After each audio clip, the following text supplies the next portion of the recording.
तो अब बात करते हैं भ्रष्टाचार की। करप्शन के खिलाफ ईडी का एक्शन लगातार जारी है। भारतमाला प्रोजेक्ट घोटाला केस में ईडी ने छत्तीसगढ़ में 9 ठिकानों पर छापेमार कार्रवाई की है। आपको भारतमाला प्रोजेक्ट के बारे में विस्तार से समझाएंगे, लेकिन पहले छापेमार कार्रवाई की पूरी खबर देखिए।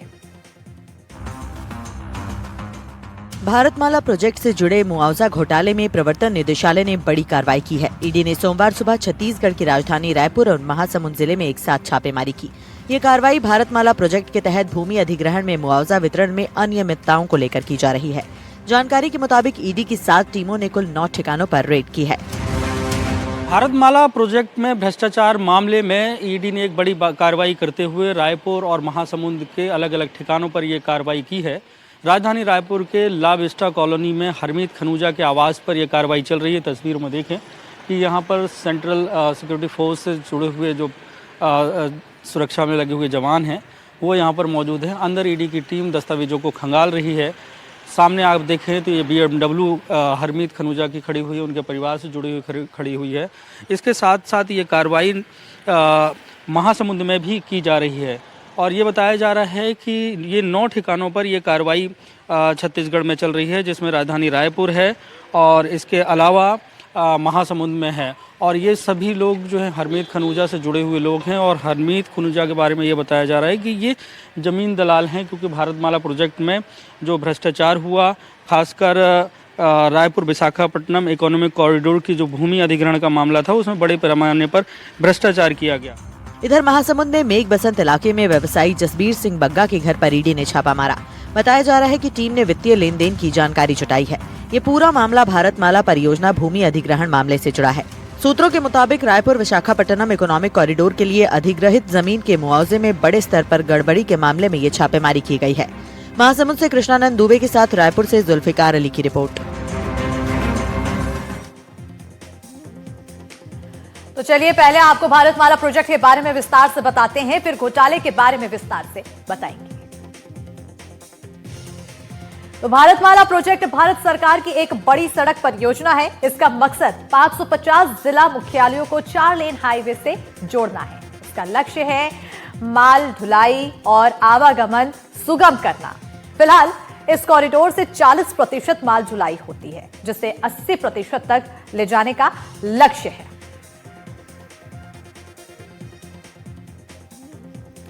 और अब आपको इस घोटाले के बारे में बता देते हैं कि आखिर ये घोटाला क्या है।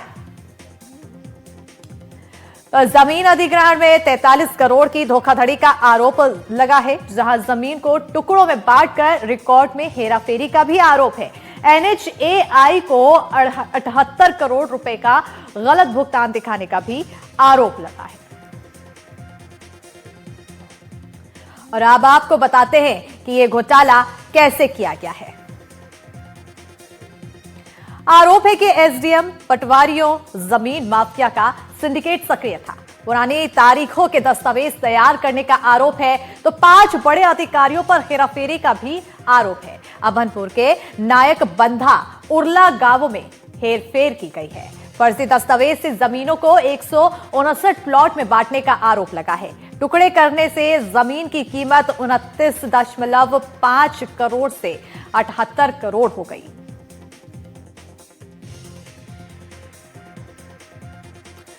और इधर मध्य प्रदेश में बुलडोजर का एक्शन जारी है। इंदौर और अशोकनगर में बुलडोजर एक्शन देखने को मिला है, जहां एक तरफ इंदौर में सड़क निर्माण में बाधा बन रहे 40 निर्माण पर एक्शन लिया गया, तो अशोकनगर में सट्टा किंग आजाद के अवैध होटल को जमींदोज किया गया है। रिपोर्ट देखते हैं।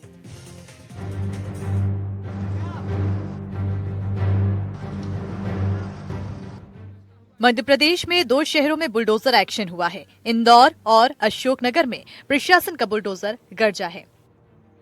अशोकनगर में सट्टा किंग आजाद की अवैध संपत्ति पर बुलडोजर एक्शन हुआ। नगर पालिका की टीम ने अशोकनगर की होटल आजाद पैलेस के अवैध हिस्से को ढहा दिया। सट्टा किंग के नाम से मशहूर आजाद फिलहाल फरार है। आजाद के मध्य प्रदेश, उत्तर प्रदेश से लेकर राजस्थान तक सट्टे के तार जुड़े हुए थे। आरोपी आजाद खान सट्टा चलाने के साथ एक केजियन बैंक भी संचालित करता था। अशोकनगर जिला मुख्यालय पर सट्टा किंग आजाद के आजाद पैलेस पर आप देख रहे होंगे करोड़ों के आलीशान बिल्डिंग पर, इमारत पर आप देख रहे होंगे किस तरह दो पॉकलैंड मशीनों से लगातार प्रशासनिक कार्रवाई जारी है, किस तरह इस आलीशान बिल्डिंग को जमींदोज किया जा रहा है। अब लगातार ये बुलडोजर इस पर पार करता नजर आ रहा है, लगातार ये बिल्डिंग जमींदोज होती नजर आ रही है। लगातार काफी देर, लगभग 15 से 20 मिनट में ही इस बिल्डिंग को जगह जगह से तोड़ दिया गया है। देखा जाए तो उधर अशोकनगर के अलावा इंदौर में भी बुलडोजर गरजा है। इंदौर में ट्रेजर टाउन से बिलासपुर सड़क निर्माण में बाधक बन रहे मकानों पर बुलडोजर चला। इंदौर में 40 बिल्डिंगों पर नगर निगम की टीम ने कार्रवाई की और सड़क निर्माण में बाधा बन रहे हिस्सों को गिरा दिया। और मास्टर प्लान की रोड है, 100 फीट की रोड है, उसका अराउंड 1.5 किलोमीटर की रोड है। कुछ अतिक्रमण है, कुछ कमर्शियल दुकानें हैं, कुछ मकान हैं। ऑलरेडी हमारी अनाउंसमेंट और काफ़ी टाइम से चल रहा है, उसमें मार्किंग भी हो गई थी, सेंटर लाइन के बाद मार्किंग हो गई ऑलरेडी। काफ़ी लोगों ने खुद से भी हटा लिया था, कुछ अभी भी रुके हुए थे तो उनको आज हटाने की कार्रवाई की। और अभी भी ऑलमोस्ट कवर कर लिया है। कुछ लोगों ने खुद से भी हटाना स्टार्ट किया तो उनको हम बेसिकली ट्राई कर रहे हैं कि वो खुद भी अपना व्यवस्थित कर ले उसको। ट्राई करेंगे जितनी जल्दी उसको रोड को बना पाए। इंदौर में जहां सड़क निर्माण में बाधक बन रहे 40 मकानों के हिस्सों को ढहाया गया, तो वहीं अशोकनगर में सट्टा किंग आजाद के अवैध होटल पर प्रशासन की टीम का बुलडोजर चला। इंदौर से तनुश्री देसाई और अशोकनगर से स्वदेश शर्मा की रिपोर्ट।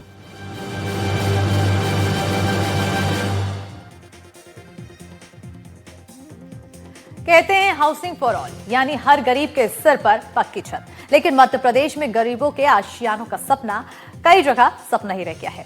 कहीं लेट लतीफी, कहीं लापरवाही और कहीं कथित तौर पर भ्रष्टाचार। आज हमारी खास रिपोर्ट में बात कटनी से लेकर भोपाल और सतना तक, कैसे गरीबों का घर सिस्टम के लिए मुनाफे का प्रोजेक्ट बन गया है। शानदार आलीशान हवा में ली गई ये तस्वीरें कुछ ऐसा ही एहसास दिलाती हैं। यह है कटनी का झिंझरी इलाका। यहीं 105 करोड़ की लागत से 1512 घर बनने थे। 792 EWS और बाकी LIG MIG 2017 में काम शुरू हुआ। अब जमीन पर आए, हकीकत उन हितग्राहियों से सुने जो 7-8 साल से परेशान हैं। न पैसा वापस मिल रहा है न घर। और बहुत दिन से परेशान है ना, घर तो है ही नहीं है। ये टूटी मड़े जगह तो रही थी यही मैं है। और कई दफे कहे तो नगर निगम के कोई सुनते नहीं है। आते हैं बस लिख के लेके चले जाते हैं, हाँ होगा होगा, अभी तक तो हुआ नहीं है। तो क्या गरीब आदमी ऐसे ही रही आएगा क्या? योजना का पैसा जमा किए थे 20,000। हम गरीब आदमी हम कहाँ पाएंगे इतना सारा, तो हमारा कोई सुनाई नहीं होता, कोई वो नहीं होता। हम कहाँ तक भटके, कहाँ तक जाएं। 2019 में इन लोगों ने जमा किया था 20-20 हजार रुपए, लेकिन अभी तक प्रधानमंत्री आवास योजना का मकान नहीं मिला हुआ है।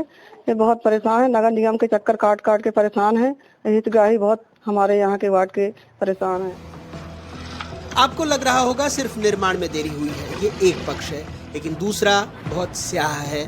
प्रधानमंत्री आवास योजना के तहत शहरी गरीबों के लिए बनाई गई कटनी की झिंझरी आवास परियोजना अब कथित तौर पर सैकड़ों करोड़ के भूमि और टेंडर घोटाले का चेहरा बनती जा रही है। इस प्रोजेक्ट में 2 कंपनियों की भूमिका सवालों के घेरे में है। पहली कंपनी को 2021 में नगर निगम ने 7 करोड़ रुपए की अतिरिक्त राशि दे दी, जबकि घर नहीं बने थे, और उसके बाद कंपनी ने काम बंद कर मौके से हाथ खींच लिया। हालात ये है कि खुद सरकारी जांच में कंपनी पर 43 लाख रुपए की रिकवरी निकली, जिसे अब तक वसूला नहीं गया है। लगभग 1 साल से काम बंद किया हुआ है। ठेकेदार के ऊपर कोई शिकायत भी हुई है, कई बिंदुओं पर शिकायत है, इनके बारे में जांच चल रही है। करीब 7 करोड़ रुपए का अधिक भुगतान बताया गया है कि उनको हुआ है। ठेकेदार को नोटिस दिया है हमारे द्वारा। अब काम दूसरी कंपनी को मिला है। मजे की बात यह है कि 2018 में जिस कंपनी को करोड़ों में ये ठेका मिला, उसकी पार्टनर फर्म को 2025 में 26 करोड़ का नया ठेका दे दिया गया।